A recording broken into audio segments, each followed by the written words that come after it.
everyone, welcome to Blue Coach Travel. My name is Jonna, and here we talk about ocean cruising and all things Disney.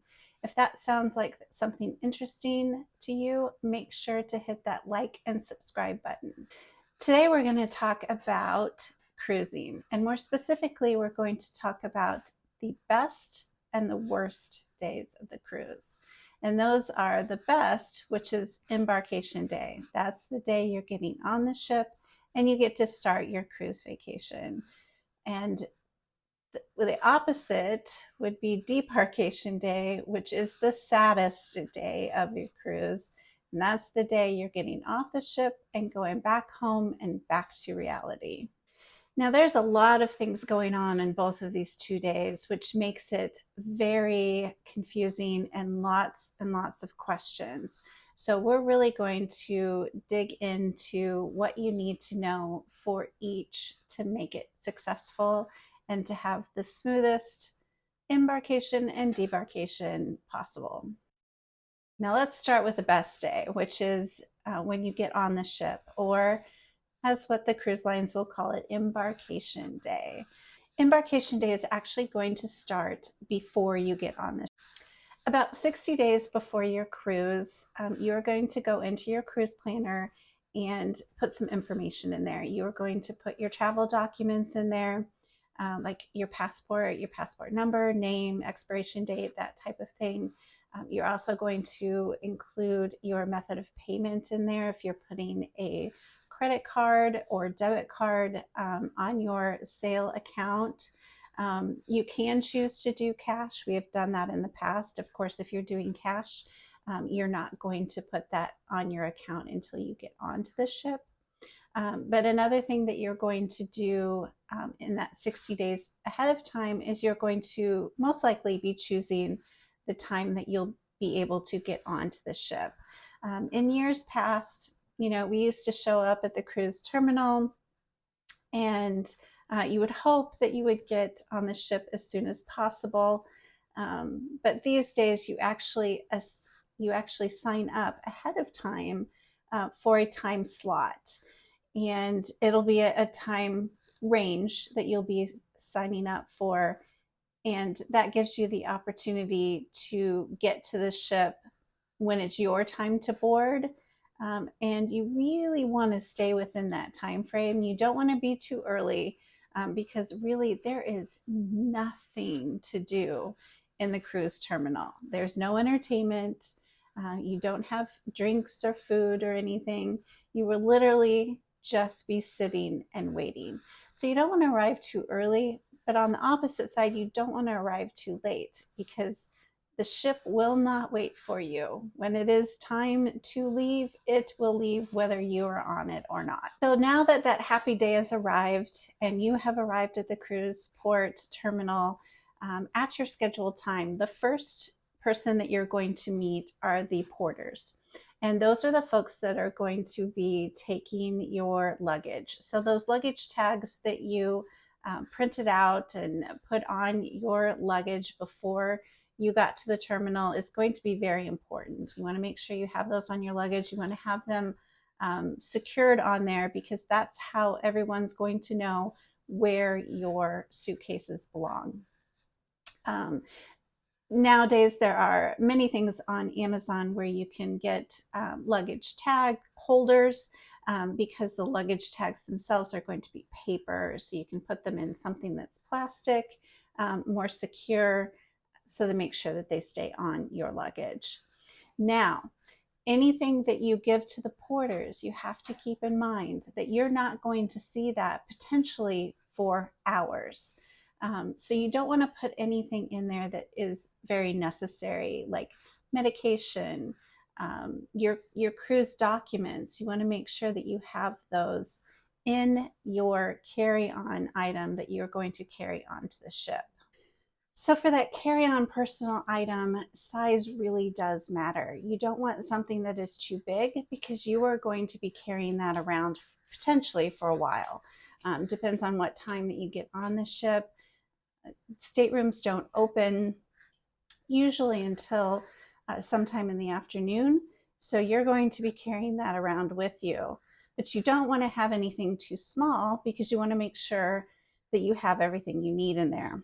Of course, the most important thing is your travel documents, what you'll need to get on this ship. You want to make sure that you have those handy so that you'll be able to access them very easily, and make sure that you keep them with you. The second thing that you want to make sure that you have is any medications, because again, you're not going to see your luggage for a while. So if there's something that you need, you want to make sure that you have it and it's readily available to you. And a couple of other things that you might want to put in that personal item or carry-on bag is a change of clothes. Also, maybe some toiletries, a hairbrush, maybe some makeup, so that you can, do some touch-ups and, be ready for that evening just in case your luggage doesn't arrive. Also, make sure that you have a swimsuit to cover up, flip-flops, sunscreen, that type of thing, so you can hang out in the pool area, in a lounger, whatever that might look like for you, so that you're ready to enjoy everything the cruise has to offer. For me, I take a bag about this size. That way I can include like my valuables. So if I need to take any electronics, often I'll be taking my laptop or a iPad. Want to make sure that I keep those in there, again, along with those items that I'm going to need before my luggage arrives in my room. So I can actually remember the days when we used to bring our phone and lock it in the safe on day one and not take it out of the safe until the cruise was over. But those days are definitely in the past, because you're going to need your phone throughout the cruise. Because of the apps, you're going to be doing a whole lot on the app. And so you're going to want to have your phone available, and also for pictures, because most of us use our phone for cameras these days. So one of the first things you're going to do when you get on the ship, before you get to go and enjoy the pool or any of the dining or any activities, is you want to make sure that you get your muster drill done. In the past, it used to be a certain time that everyone would have to physically go to your muster drill all at the same time, and go through the demonstrations of how to use the safety item. Way back on our first cruise, we even had to wear our life jacket to the muster drill. Now, most of the muster drill requirements can be done on the app even before you get on the ship. Then you'll need to physically go to the muster drill or muster location, to pretty much check in, and then you are free to enjoy. And now that you've had a wonderful cruise and you've enjoyed every day, eaten more than you thought you could, it is time for the worst day of the cruise, and that is debarkation day. So basically, you're going to do everything in reverse. Debarkation day usually actually starts the day before you get off the ship.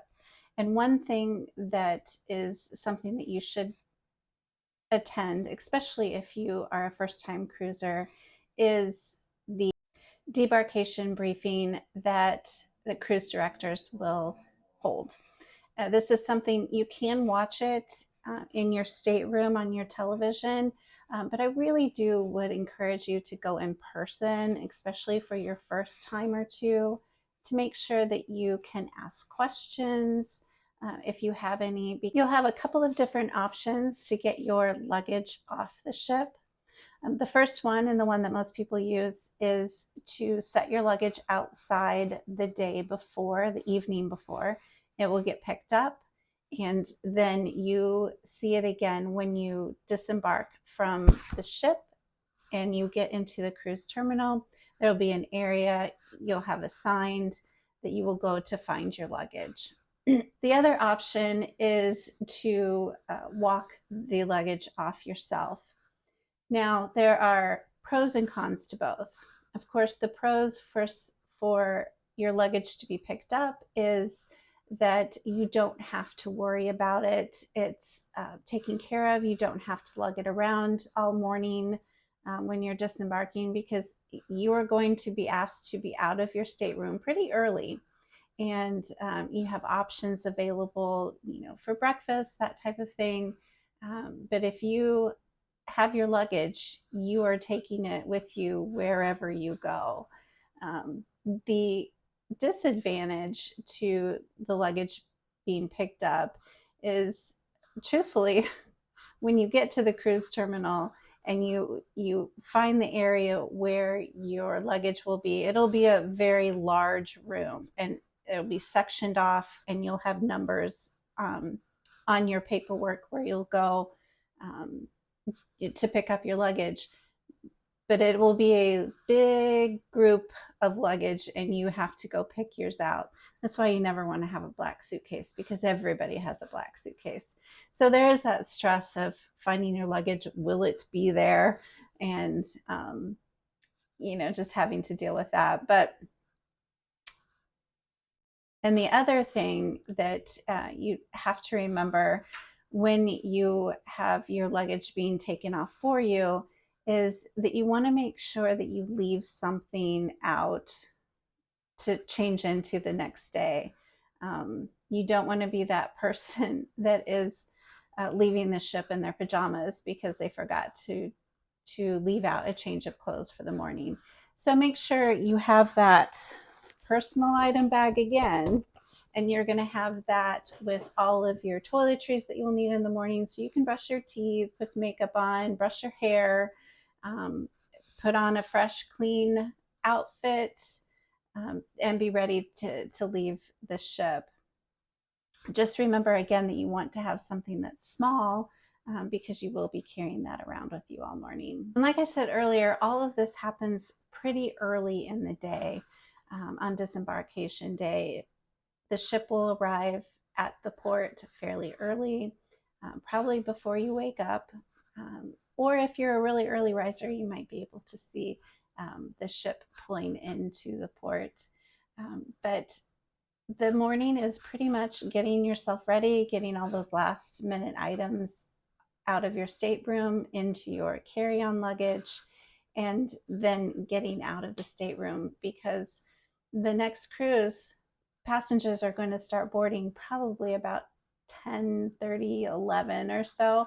So they're going to turn around those cabins very quickly, and you are going to be asked to leave so that you can enjoy other areas of the ship. One thing is definitely to do breakfast. Usually there's different options for breakfast. Of course, the buffet is a very popular option. Some cruise lines will have the main dining room open for breakfast. That's something we like to do. It's just kind of nicer to be able to sit, have somebody wait on you, and you don't have to worry about carrying your luggage around. You can sit and just enjoy your last breakfast on the ship, and then you're going to be waiting until your number is called. When your number is called, then you will go down and to the cruise port terminal. If you need to pick up your luggage, you go pick up your luggage. Once you pick up your luggage in the cruise terminal, you will go through customs, and you will have a custom document that you will have to fill out and declare anything that you've purchased that was duty-free. And again, that will be something that will be discussed during that debriefing that was the day before. That's another good reason why you want to make sure that you go to that and go in person again if you have any questions.